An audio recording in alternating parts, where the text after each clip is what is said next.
Good morning. All right. It was 29 degrees outside while I was jogging today, and nonetheless, I feel pretty good. Got about 2 miles in. Did some light push-ups, calisthenics, kettlebell stuff before I went out. And reason why I feel good and why I felt I had a good pace running and the push-ups and everything went pretty well was I had a rest day yesterday. I grinded pretty hard last week, and Saturday I was in the gym teaching boxing, kickboxing. Of course, when I teach, I participate, I demonstrate, I throw kicks, yada yada. And so, took that well-deserved rest day. I feel good. I feel fresh. I got energy. I got a student coming over in about an hour and 15 minutes, and then I'm done for the day physically. But there's a lot more to do. But let's do something mentally. Let's talk about training. So I had posted a video on the use of the bob to help recover the joints and maintain cardiovascular fitness. And as many of you know, one of my collaborators, one of my really good friends that I've made online is Jose Gonzales from Hamilton, New Jersey, who trained with the legendary Carter Preston. He has a Godan from that. He's trained at Shin's Karate, I believe, or with people from Shin's Karate. Shin, by the way, J. Joel Shin taught Norris. All right. He's boxed at the Trenton Pal for decades. He's boxed, he's kickboxed, but he's mostly a trainer these days, right? And we collaborate a lot, and I learn a lot from him, and he's learned a little bit from me. And that's what martial arts is all about. There's a saying in Chinese martial arts, in Kung Fu, use martial arts to make friends.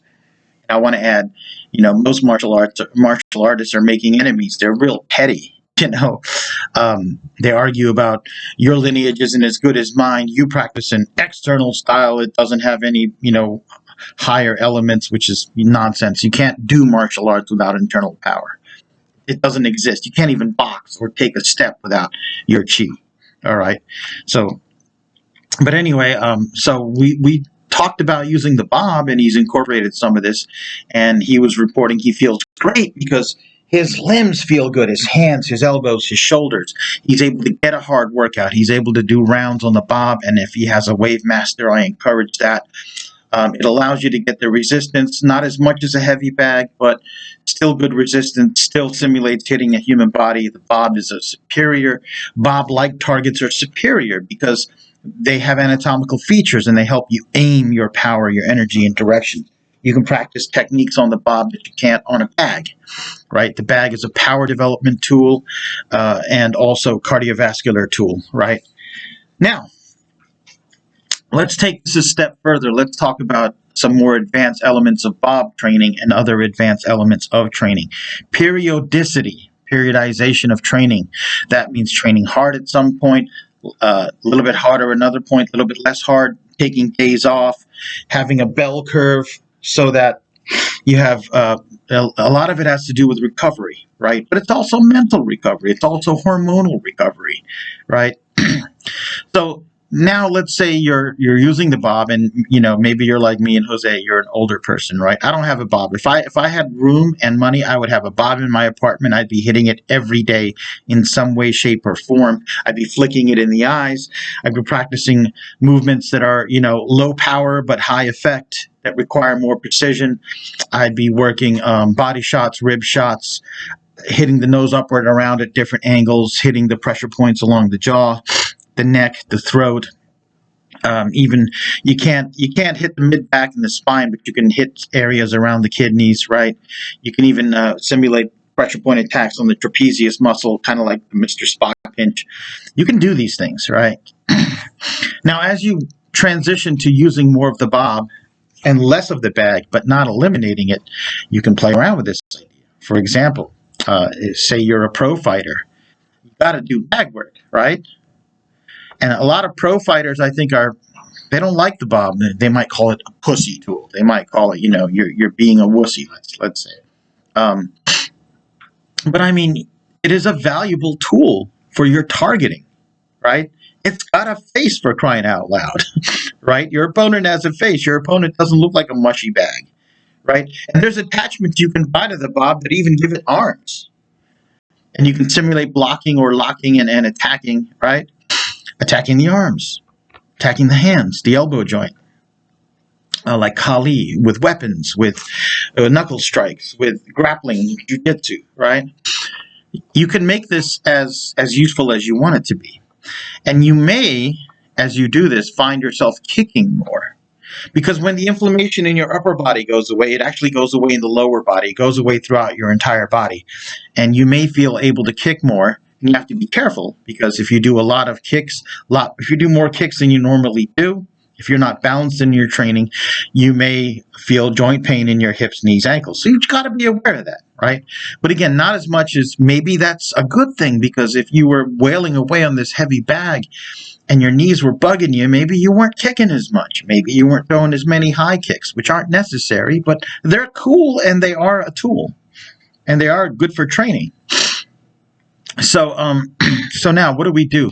Well, for example, let's say you're a pro fighter and you're in a fight camp and you've decided you're going to incorporate the bob into your training. What you can do is, instead of tapering down the volume of your training, at some point during the high cycle, you can just be like, I'll do the same amount of rounds, but I'm going to shift 50% of them to the bob and the Wavemaster, just to give the joints an opportunity to recover.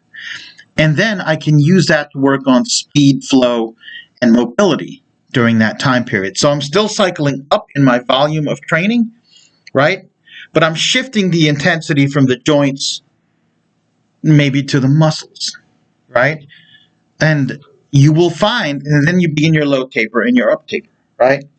And you will find that you can use these tools to maintain a high condition and maybe keep that volume up, but yet the fighter is more recovered and relaxed during the high cycle. So, here you are, you're like 100% working on the bag and all the traditional equipment, and then you're going up in the volume, and you're like, here's a little trick. Let's make half of this bob. Now let's transition back to mostly bag. And now when we're in our down phase, we can play with this too, right? And I actually believe if there's a pro boxer out there or a pro kickboxer out there that's willing to do this, they will get dividends. Obviously, you've got a trainer, talk to your trainer about it. But I find the bob and the Wavemaster incredibly useful, especially because many of my clients don't want to be pro fighters, but they want to train hard. They want to come in every day. They want to come in multiple times a week. And they're like, my joints hurt. I'm like, well, okay, let's do some on this bag, some on this bob. Okay. And it helps them. It helps them in that conditioning phase of building up, right? That's something to think about. Here's the other thing to think about. I call it the Showtime, right? So you're an older person. You're like me. You're like Jose. You're like a lot of my people that are watching this channel, and they're trying to do martial arts. They're trying to do jiu-jitsu, whatever. And, they kind of don't know how to use their supplemental training. They can easily overtrain. Or Jose talked about, he likes to get in there in the gym and he's pushing the heavy weights and stuff, and then he wants to get on the bag. But because there are people watching and they know who he is, right? He feels obligated that when he hits that bag, he's blasting that bag. He's punishing it, right? And sometimes he suffers for it the next day. And I know, some of you are going to say, well, that's ego. Look, we've all got an ego. If you're on YouTube putting your face in front of a camera, you've got an ego. If you're telling people that they need to calm their ego down or suppress their ego, you've got an ego. If you're telling people to be humble and you feel authorized to do that, you need to be humble. You've got an ego, right? We can use this, right? I've also heard the phrase toxic masculinity. I believe in it. If you don't know what toxic masculinity is, you haven't hung out around men. Some people are just dicks. They're assholes. They're bullies. That's what toxic masculinity is. But also, there's toxic femininity. There's toxic homosexuality. There's toxic heterosexuality. Anything taken in the wrong way, used the wrong way, can be bad. Okay, can be destructive, but it can be constructive, right? If you're in a loving relationship with someone, I don't care if you're hetero or homo or what. I don't care. If you're not hurting people, who gives a crap, right? So if you feel the urge as a man, because when people are wanting, you want to be at your best. You want to project a good image. You've got pride in yourself. then fine. Use the concept of Showtime. What if you restrict your public blast them, kill them, show them what you got, heavy bag workouts to once a month, right? Or twice a month or whatever. And then you're doing the other work with the bob and everything at home and doing your kata and doing things like that along with your calisthenics, right? So have that be your Showtime day. Your showtimes are the days when you shine, and then after showtime is when you have your down cycle. That's how I work my day. I have students coming in for low impact workouts, like today Crystal is going to come in and, we're going to work some Kung Fu forms, maybe some specific pad work with Kung Fu techniques. We're going to work some yoga, some deep breathing, some Qigong. Tomorrow, I've got to come in tomorrow and I've got a class to teach tomorrow, and that's going to be, kickboxing, adults and youth, different ages, different genders.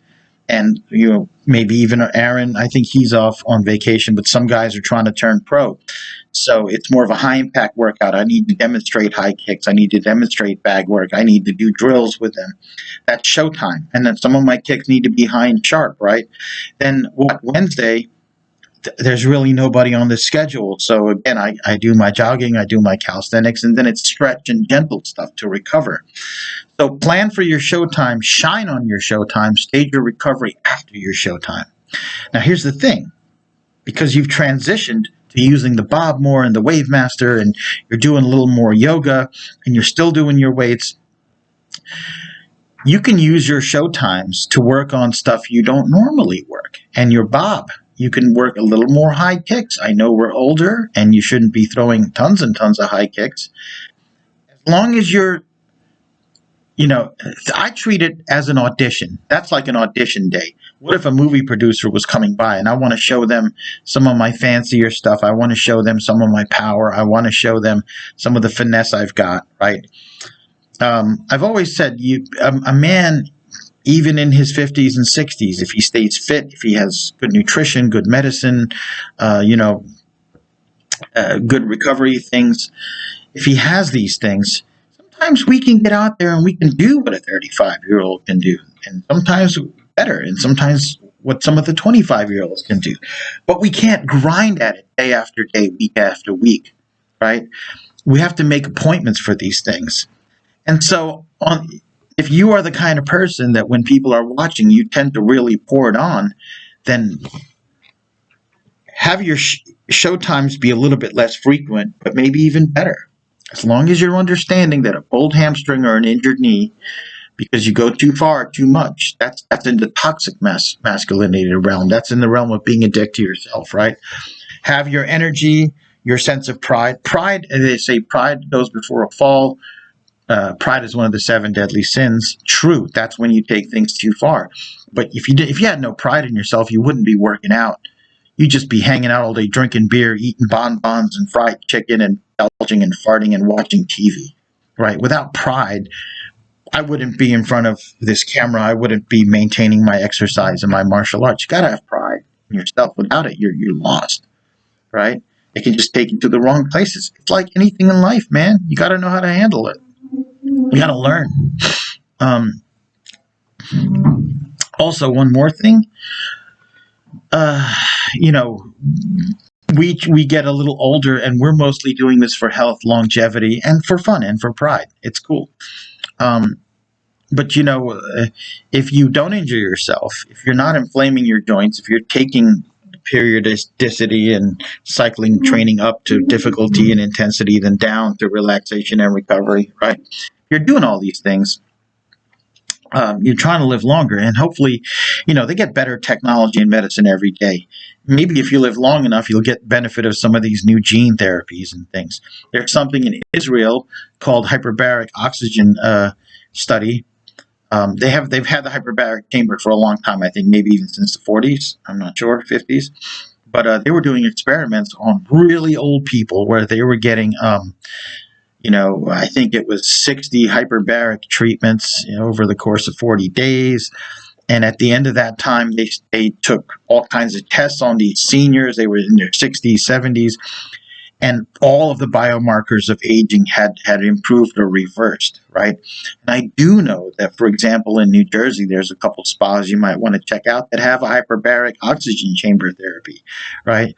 And you won't be able to take it as much as those ladies, but say you have a really high output, high energy Showtime day. If you schedule a hyperbaric oxygen chamber session at one of the spas, that'll speed your recovery. You're trying to, if not reverse time, at the very least slow it down and use it to your advantage, right? I also know coenzyme CQ10, getting the oxygen in the blood, it appears to help with slowing down the aging process of cells. And also there's something called senescent cells that have stopped dividing and they just hang around and they can become cancers and tumors. It also helps the body get rid of that, lowers blood pressure, blood sugar. I always say, like, for example, to you, Jose, you're transitioning into a newer period of your life. I mean, if you are able to maintain your flexibility, your ability to do some impressive kicks, your ability to hit the bag in front of cameras instead of grinding every day, I mean, who knows? Maybe you could start a movie career as a bad guy, or you could start a YouTube career demonstrating things, all these things, right? You said recently a martial arts organization in California, a Weichiru organization, propositioned you, said, hey, you could join our organization. You learn some of our forms and weapons, and, you'll be a Godan, a 5th degree black belt. I mean, honestly, you already got a 5th degree black belt from the legendary Carter Preston. You trained with all kinds of people. If I was that organization, instead of asking you to join their organization, maybe to try to get some monthly fees out of you or whatever, I would be like, hey, we'll send our fighters to you to train with you, or we'll pay your way to come here to our headquarters whenever we have, our yearly big seminar, and you can give fighting and conditioning and training seminars to our black belts and our competitors, and we can blow away our competition, right? That's what that's more your league, right? But you'll want good joint integrity and good fitness and good appearance when you get there. You'll be like, I can demonstrate any kick in the book, that I'm willing to teach. If you're not teaching people how to land jump spinning hook kicks, you don't have to demonstrate it, right? But any kick that you would teach as part of your fight strategy, fight seminar, these training methods will help you, me, and other people retain the ability to demonstrate and execute them when it's important, right? You don't have to, you get older, you may lose the ability to grind as often, as hard, as long as a younger person. But if you can make an appointment for it, you can demonstrate just as well as any of them during showtime and transfer your knowledge. Paid for it. So anyway, hope that wasn't a lot of babbling. I try to keep these videos shorter and shorter. They get longer and longer because I'm having fun with it. But anyway, I got to go on. I got to get ready to teach. You all have a wonderful day.